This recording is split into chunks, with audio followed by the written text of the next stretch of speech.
bienvenidos a este Tinto con la ONU. Soy Héctor Latorre, oficial de Información Pública de la Misión de Verificación de la ONU en Colombia, y este primer Tinto organizado por la Misión de Verificación y el Programa de Naciones Unidas para el Desarrollo PNUD, lo hemos titulado ¿Cómo crear un mundo con palabras? Hemos invitado a un par de creadores que esperamos compartir entre todos y todas esta tarde una sesión muy creativa.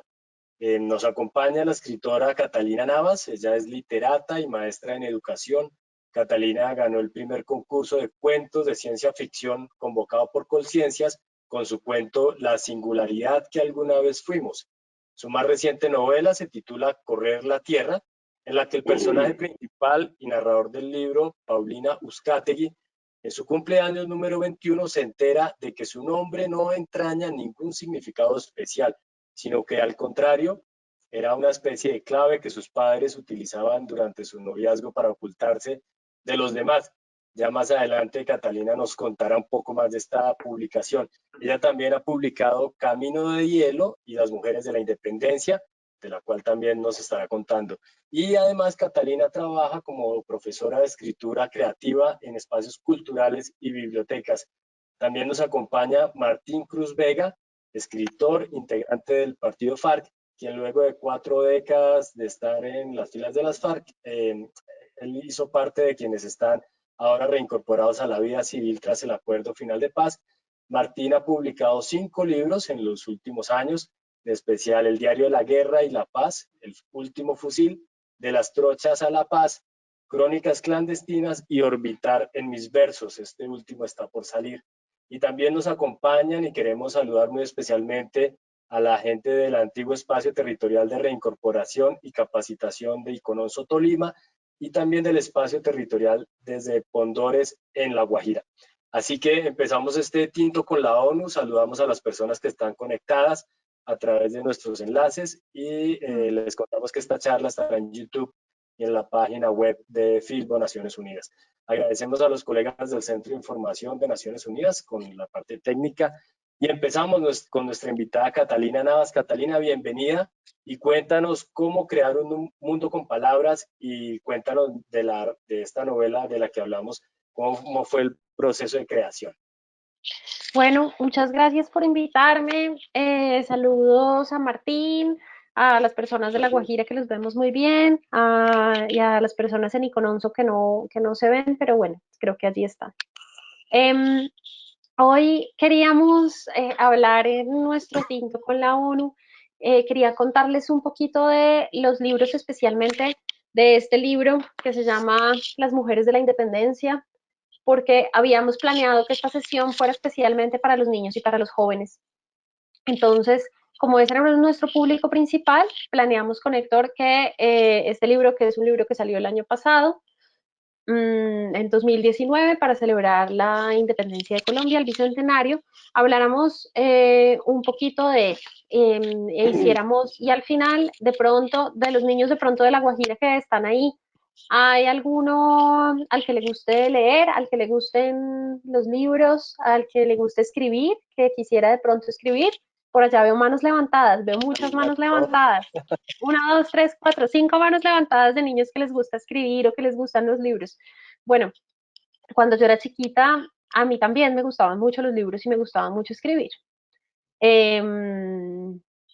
Incluso cuando me quedaba a veces sola en mi casa, lo que hacía era hacer unos libritos de chistes. Hacía unos libritos de chistes y yo misma los pegaba con, ¿cómo se llama? Con esos ganchos de cocedora y los repartía a mis familiares. Era como hacía unos libritos de chistes que yo creo que eran chistes muy malos porque nadie se reía, pero pues bueno. Pero a lo que voy con esto es que a los niños y a las niñas que les gusta escribir, siempre pueden escribir en sus casas, en las bibliotecas. Creo que el espacio donde están allí en La Guajira es una biblioteca, ¿verdad, Héctor? Exacto, allá tienen una librería, una biblioteca muy bonita en Pondores. Pondores. En Pondores, en La Guajira, sí. Y entonces, lo que hoy queríamos hacer con ustedes era contarles cómo había surgido este libro de Mujeres de la Independencia, leer un fragmento de un libro que justamente el fragmento que había escogido para leer ocurre en Cartagena. Entonces vamos a hacer una lectura un poco, vamos a hacer una lectura como activa o algo, especialmente para los niños. Y luego al final vamos a hacer un pequeño ejercicio para que a los niños y a las niñas que les gusta escribir se vayan esta noche a su casa o mañana y tengan una idea de escribir, por si quisieran sentarse en una hoja, en un cuaderno, en donde puedan escribir. Hacer un ejercicio para que cuando estén solos, solo si quieren, es voluntario, lo puedan hacer. A los que les gusta escribir y disfruten estando solos escribiendo. Martín, yo creo que tú te recuerdas cuando eras pequeño y escribías cuando eras niño.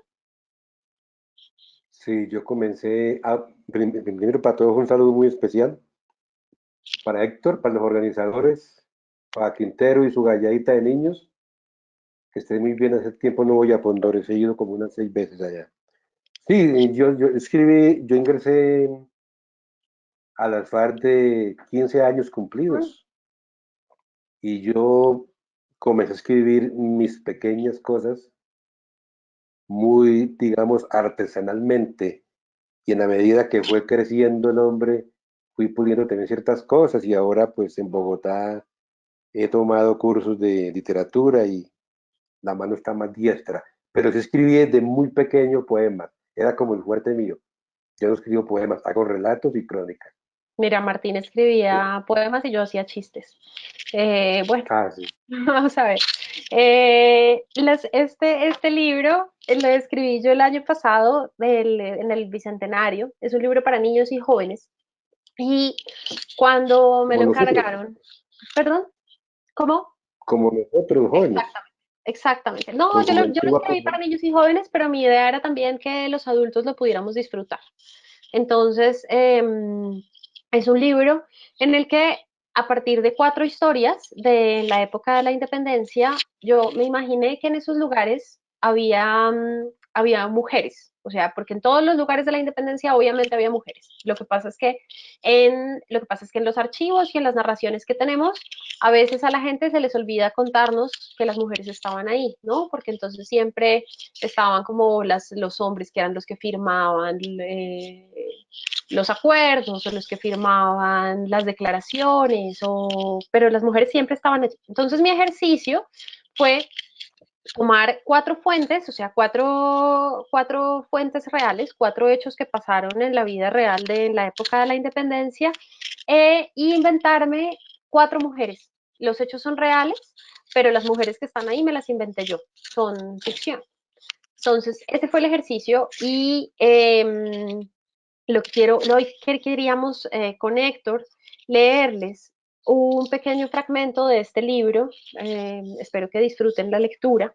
Es sobre, yo no sé si ustedes sabían, seguramente Héctor y Martín, pero seguro no sé si los niños sabían, que durante la época de la independencia, en Cartagena, los españoles sitiaron la ciudad.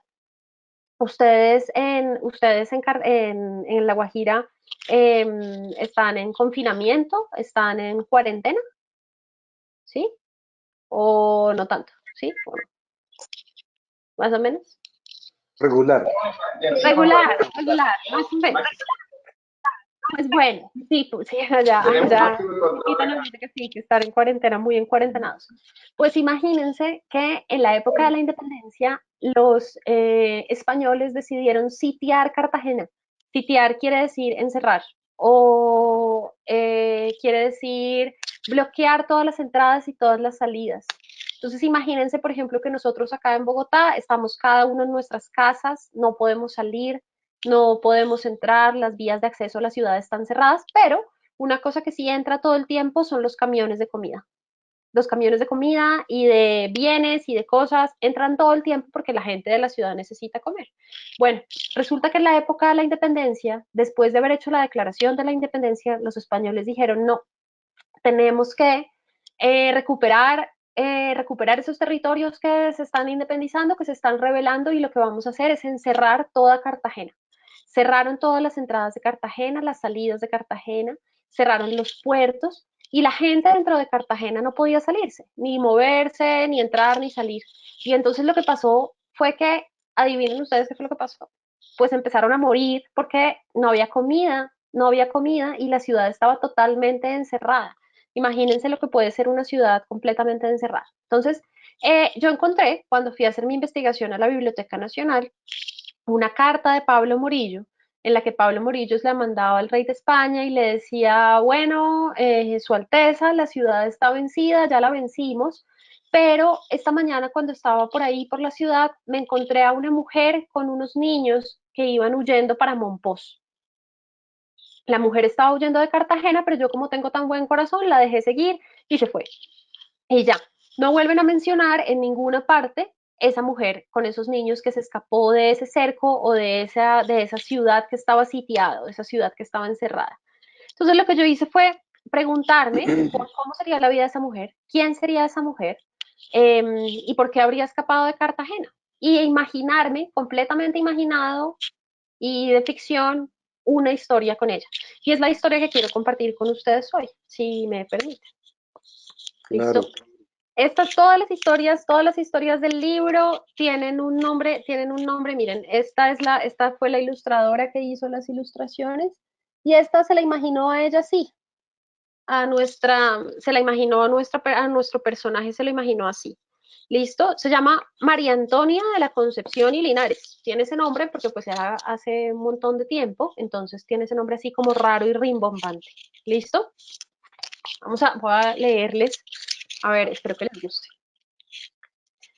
Metí en mi equipaje algo de ropa para mí y para Margarita. Las monedas que tenía me las escondí entre las botas. En la derecha, la bolsa de terciopelo negro que le entregaría al soldado que nos iba a ayudar a salir de la ciudad. En la izquierda, las monedas y las joyas para alquilar una casa cuando llegáramos a Santa Cruz de Mompox. Estaba muy oscuro. Si fuera época de paz, los pájaros estarían cantando. Pero ya no quedaban pájaros en Cartagena. Ni un solo sirirí, ni un solo toche, se los habían comido a todos. Además de las monedas, lo que yo más cuidaba esa mañana en la que huimos de la única casa que conocíamos era la libreta de solapas de cuero donde estaban anotadas las recetas de los dulces. Una libreta pequeña cubierta de manchas pegajosas. La abrí. 10 reales de azúcar, 6 reales de tamarindo, 2 reales de pimienta, medio real de sal, 20 reales de canela. Fue la negra María Luisa quien me enseñó a hacer dulces. Ella cayó entre las primeras víctimas del encierro infame de Morillo.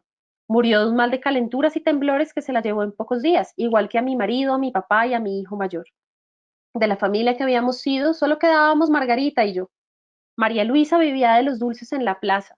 Así la conocí.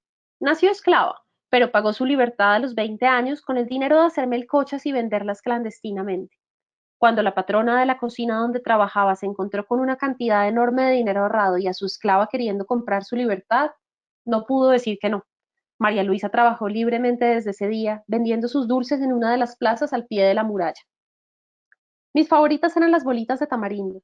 Yo solía caminar hasta su tenderete, me ponía a hablar con ella y me llevaba mis 7 bolitas para la semana, una para cada día. Una para el lunes, una para el martes, otra para el miércoles, otra para el jueves y así. En ese tiempo, Cartagena era una ciudad en la que daba gusto vivir. Los balcones estaban siempre florecidos y en el centro de cada plazuela había una fuente de donde la gente tomaba agua fresca para cocinar y lavarse. Ahora es otra cosa. Ahora las calles están cubiertas de suciedad, las fuentes de agua están contaminadas y la gente se muere de hambre. María Luisa me dijo un día, le voy a enseñar a hacer dulces con la condición de que no me monte competencia. Y soltó una carcajada. Me llevó a su cocina y ahí me enseñó a despepitar el tamarindo, a hervirlo y a batirlo en las pailas de cobre hasta que se formara una melcocha oscura que a veces saltaba desde el fogón, peligrosa. Cuando la mezcla ya estaba tan espesa que daba trabajo rebullirla, se ponía a enfriar en una bandeja y luego se armaban las bolitas. La primera vez que hicimos dulces juntas nos fuimos a la plaza a venderlos. Cuando María Luisa contó el producido del día me entregó unas monedas. Dije que no, que por qué me daba dinero por los dulces, pero ella me contestó que por qué le doy. ¿Usted no amasó ni despepitó ni se quemó las manos a la par conmigo? Pues por eso le doy. Con lo que ganamos ese día nos fuimos a comer bollos fritos hasta que no pudimos más. Eso era antes de que empezara el asedio. Y el asedio, niños, es la ciudad sitiada, o sea, la ciudad cerrada por los españoles. En agosto de ese año, de 1815, se ordenó desde España bloquear la ciudad amurallada y la vida nos cambió. Las tropas se apostaron en los caminos que comunicaban a Cartagena con las otras poblaciones cercanas y los cerraron. A la bahía llegó una flota de barcos españoles y se impidió el paso de todo, mercancías, víveres, gente. Cartagena de Indias quedó aislada del mundo. Primero, se acabó la comida. Dentro de la ciudad no se criaban animales y la carne empezó a faltar. La gente acabó con toda mata comestible que crecía en los jardines. Los árboles de fruta se quedaron sin hojas. Tal era la desesperación de los cartageneros hambrientos. Los primeros que se comieron sus perros fueron los Cabrera. Siempre se habían sentido orgullosos porque su casa, una construcción de 2 pisos con patio central en la Plaza de la Inquisición, era refugio de los animales que recorrían las calles de la ciudad. Había todo tipo de perros en la casa de los Cabrera, galgos traídos desde Europa, perros criollos nacidos en la calle, cubiertos de sarna y curados luego en la perrera del patio, y una familia de xoloscuincles mexicanos, traídos directamente del Virreinato de Nueva España. Los xoloscuincles son unos perros muy feos, pero que también a mí me gustan mucho, que son, no tienen pelo, luego si quieren los pueden buscar. No tienen pelo, solamente tienen así como un mechón de pelo blanco acá arriba, como en la parte de arriba. Son muy feos, pero a mí me parecen bonitos. Los xoloscuincles, por eso los metí en el cuento, porque me gustan. Los xoloscuincles eran los preferidos de la familia. Se veía a las niñas Cabrera untarlos con aceite de coco para mantenerles la piel y peinarles con peinetas de madera los pelos hirsutos de las cabecitas. Pronto se supo. Los Cabrera no estaban sufriendo como el resto de nosotros porque estaban comiéndose a sus perros. La que contó todo fue Bernarda, la esclava de cocina encargada de sacrificar, despellejar y preparar platos de perro, de manera que las niñas Cabrera no se dieran cuenta, por lo menos los primeros días, que en la mesa del comedor estaban servidas sus mascotas. Nosotros nunca tuvimos perros. Mejor, así no teníamos que comérnoslos. A nosotros nos tocó buscarnos la carne de otra manera. Por la mañana, antes de que amaneciera, me levantaba y con una vela caminaba por el jardín de nuestra casa, atenta a las huellas brillantes y viscosas que dejaban los caracoles de jardín. La luz de la vela hacía brillar los senderos de baba en el suelo empedrado. En una bolsa de tela iba recogiendo a los pobres animales que luego ustedes han visto en La Guajira. ¿Hay caracoles o es demasiado caliente para los caracoles?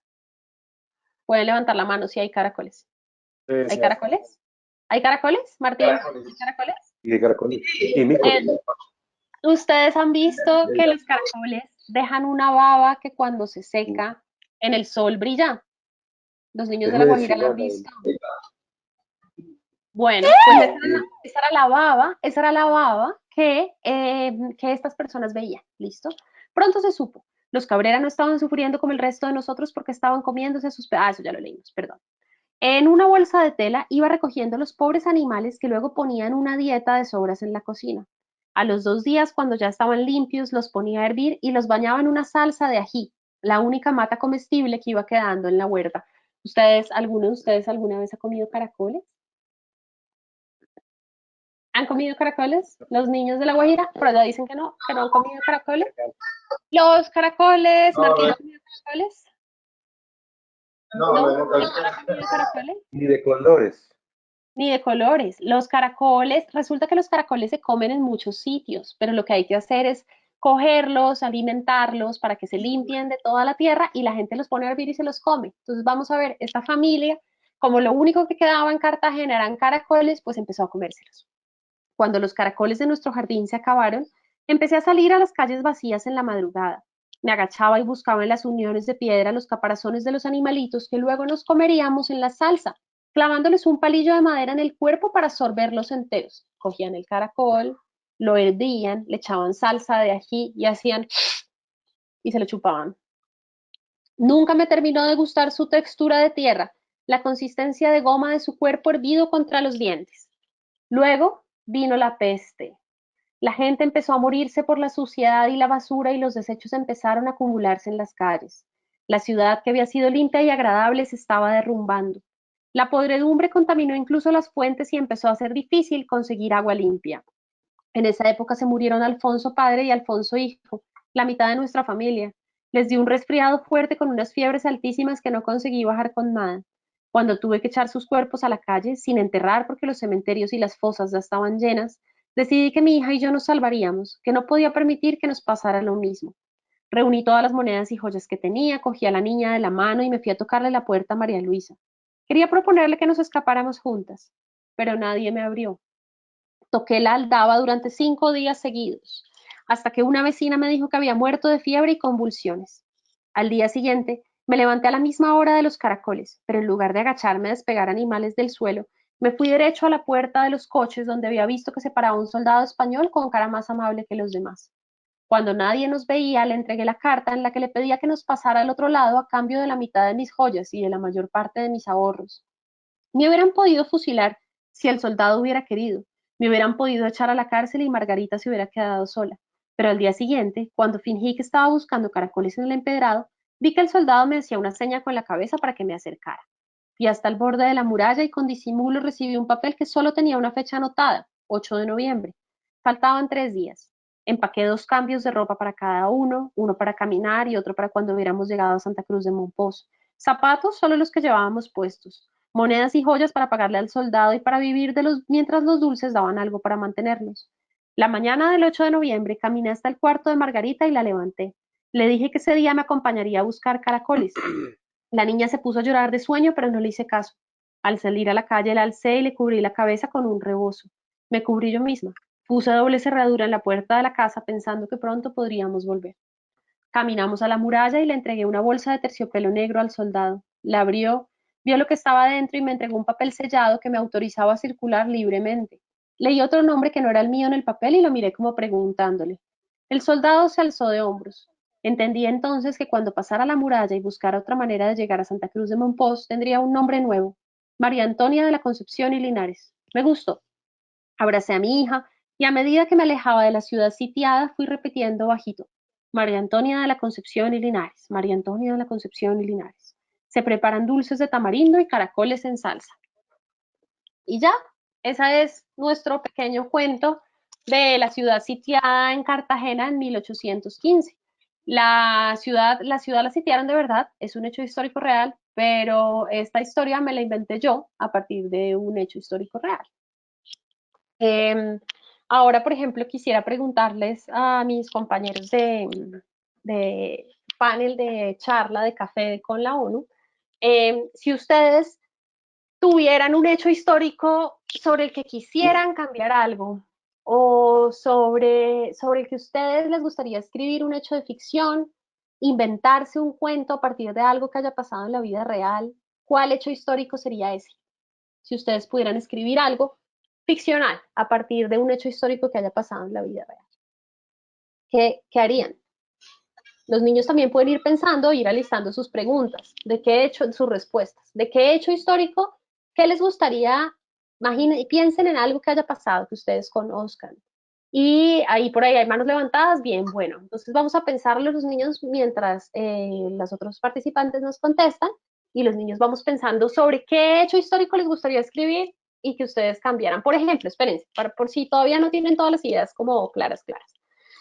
Pensemos que yo quise escribir sobre Cartagena porque me parecía que no todo el mundo en Cartagena tenía que haberse muerto. O sea, si los españoles sitian la ciudad y la encierran, pues a mí me parece que hay que contar la historia de alguna mujer que seguro se escapó, como decía Pablo Morilla que lo encontró en las cartas. Entonces yo quería contar esa historia.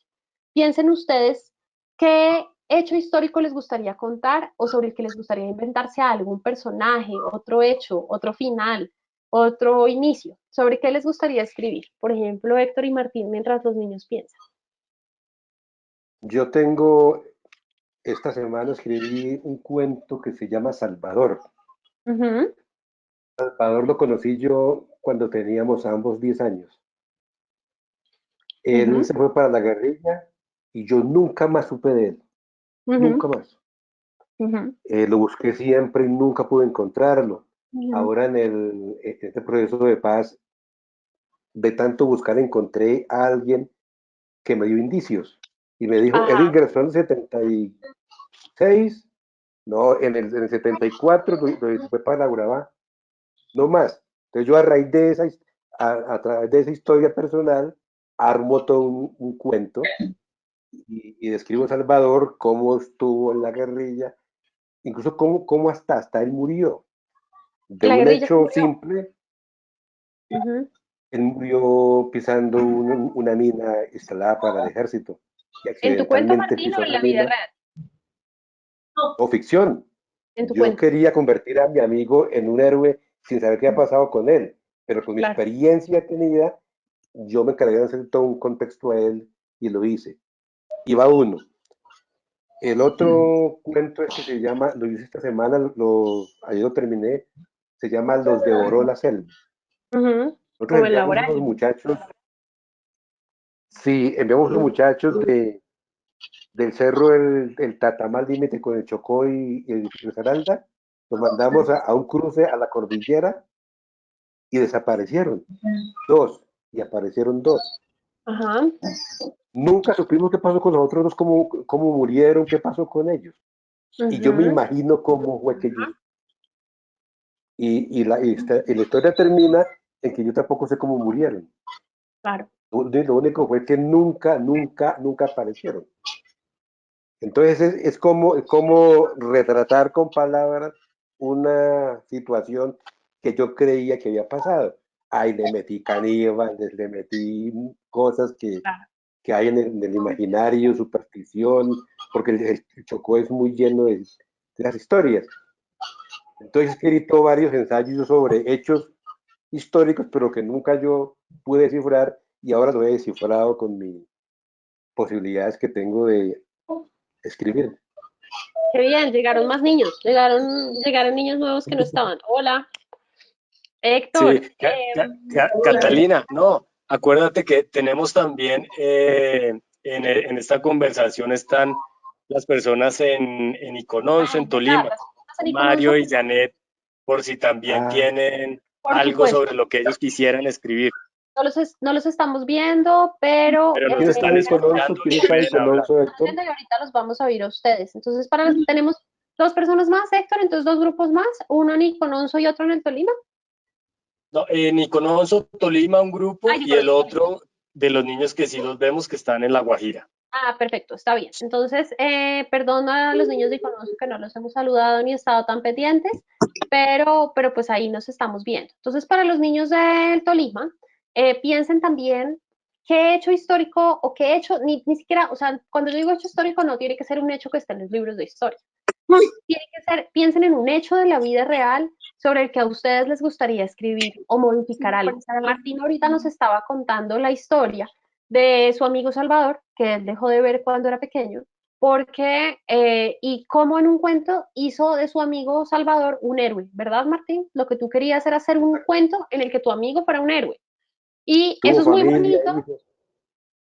o sea, tuvo la vida que tú crees que él no tuvo en la vida real, en tu cuento. Exacto, exacto. Y eso es súper bonito de los libros y de la ficción y de los cuentos que uno escribe solo cuando es chiquito, porque a veces la ficción uno puede darle el final que uno hubiera querido que las cosas tuvieran, ¿no?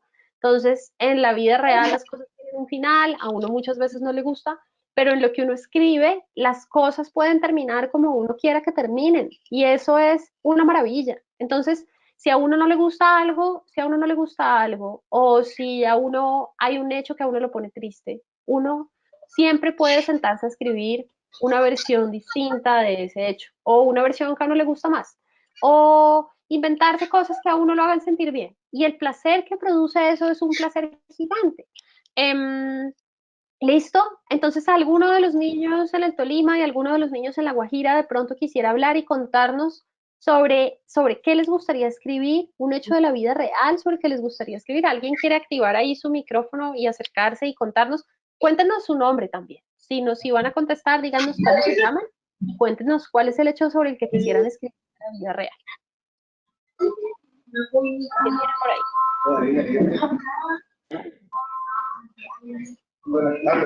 Buenas tardes, ¿cómo están? Mi nombre es Miguel Ángel Contreras Asensio, les habla sobre la migración venezolana cuando se reúnen los venezolanos.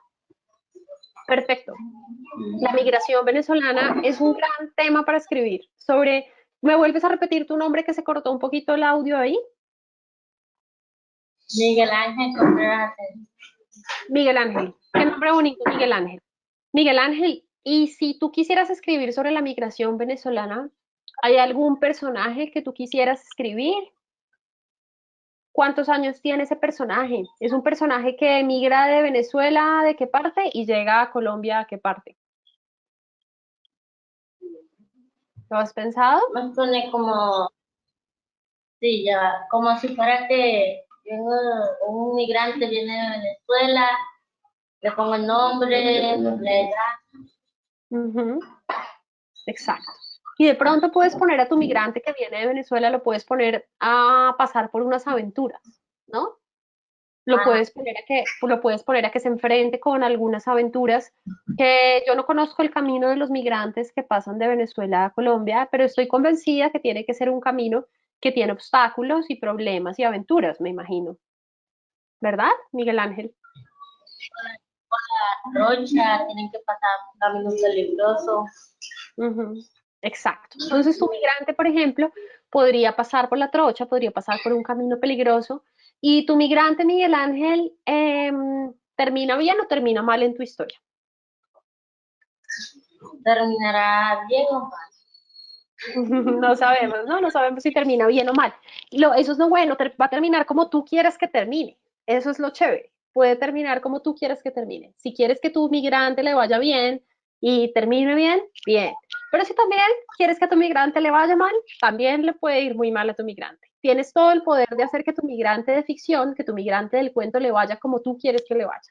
Es una buena historia. Bien. ¿Alguien más? ¿Algún otro niño en La Guajira? Y ahorita vamos con los niños del Tolima. ¿Algún otro niño en La Guajira tiene alguna idea de sobre qué le gustaría escribir?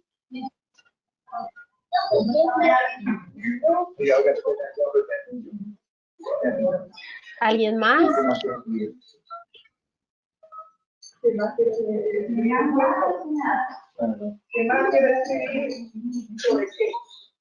Ujú.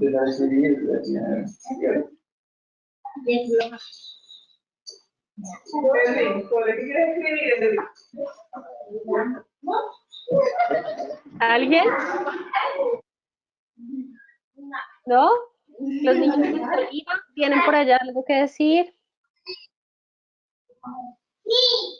Sí, creo que esos no son los niños del Tolima. ¿Sí? No, Héctor, por ahí. No, bueno. Héctor, ¿y tú? ¿Hay algo, algún hecho histórico sobre el que te gustaría escribir?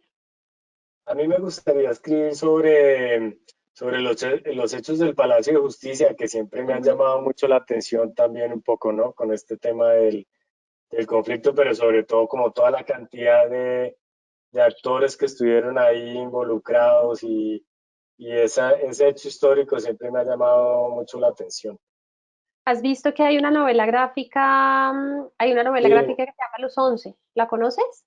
sí, por ahí que la habían publicado de poco, ¿no? Sí, está chévere verla, porque si te interesa ese tema y como la ficción Sí, alrededor de eso, está chévere. sí. Oye, Em, dime.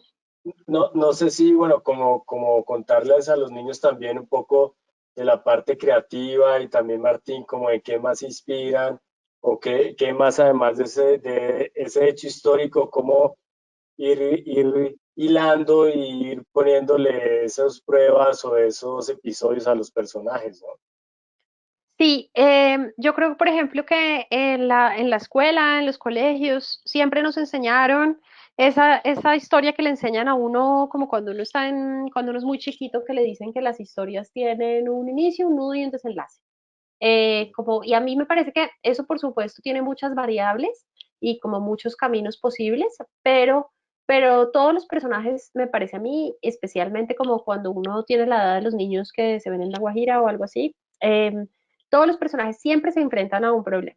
No, todos los personajes siempre se enfrentan a un problema, así sea un problema chiquito, así el problema esté solamente en sus cabezas y sea un problema que no existe, pero todos los personajes del mundo siempre se enfrentan a un problema.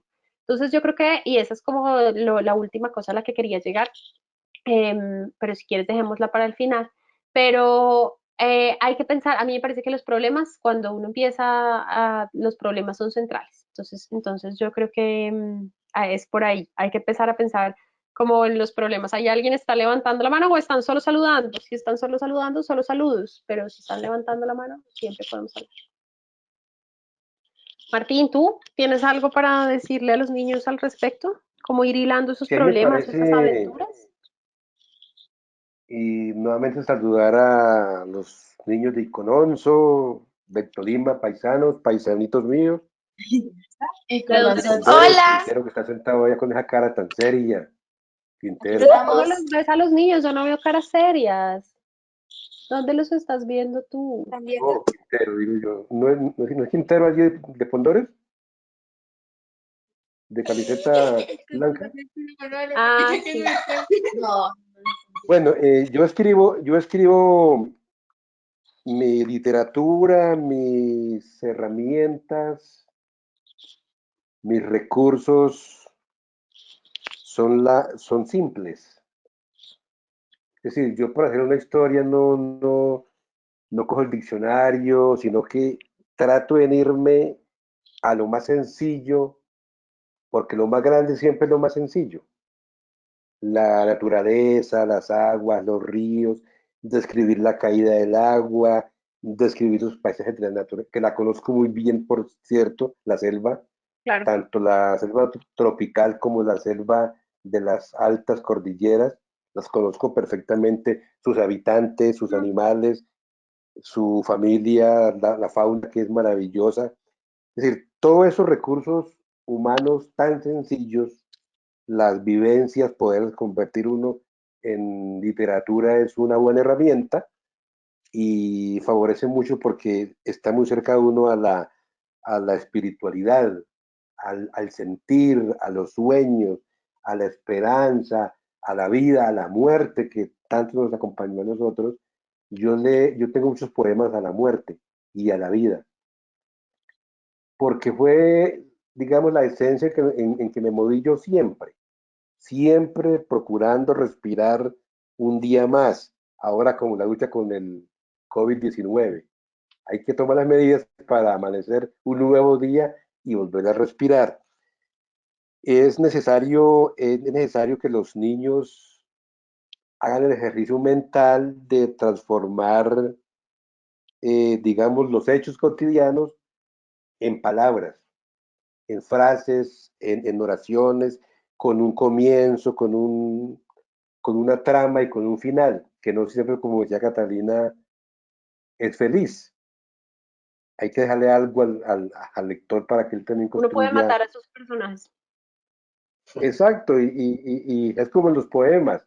Los poemas te permiten usted hacer lo que no puede hacer, Exacto. a tirar la novia o a recogerla, a dibujarla como usted quiere, a desnudarla como usted quiere, en la forma que tú quieres. Entonces es un uso del lenguaje y un uso de la gramática que nos lleva a ser más humanos. Y es como el centro de lo que estamos diciendo, cómo crear un mundo con palabras, porque los hechos en Colombia son evidentes desde que llegaron acá los llamados padres de la patria. Ahí para acá por centurias ha sido hechos violentos donde la palabra ha sido sacrificada, la verdad ha sido sacrificada.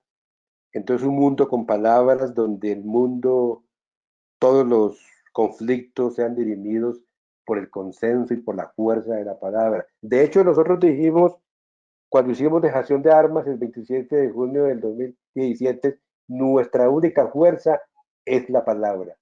Entonces la palabra, un mundo con palabras, hay que construirlo y estamos en mora de hacerlo nosotros. Entonces hay que escribir niños y niñas, jóvenes y adultos, porque es muy bello cuando usted termina un cuento, es una satisfacción. Yo he escrito, ahora en esta cuarentena, hoy le decía a mi compañera, he escrito 11 cuentos en esta cuarentena. Y cada vez que termino un cuento, para mí es un triunfo, que me hace sentir bien, me hace comer bien, dormir bien.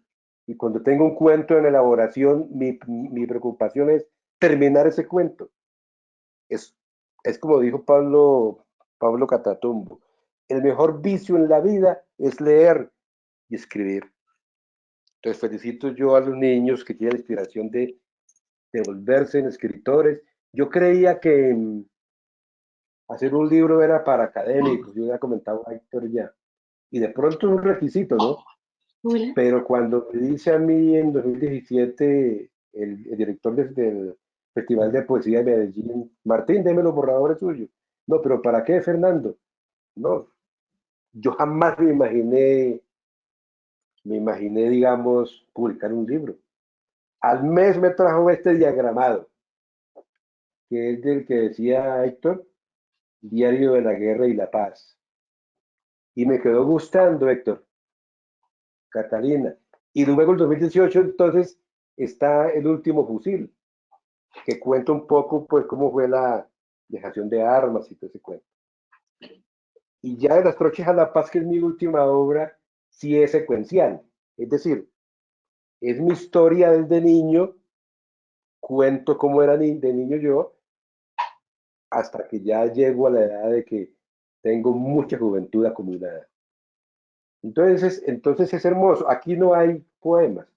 En los otros dos sí hay poemas y relatos. Aquí ya hay una historia construida. Y bueno, estamos encantados de escribir y contribuir con la palabra a un mundo construido con palabras.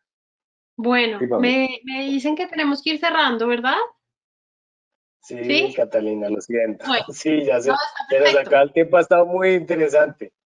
Muchas gracias a los niños de La Guajira, muchas gracias a los niños de Icononso por acompañarnos, a los adultos que los están acompañando también, gracias por acompañarnos, gracias a Miguel Ángel por participar.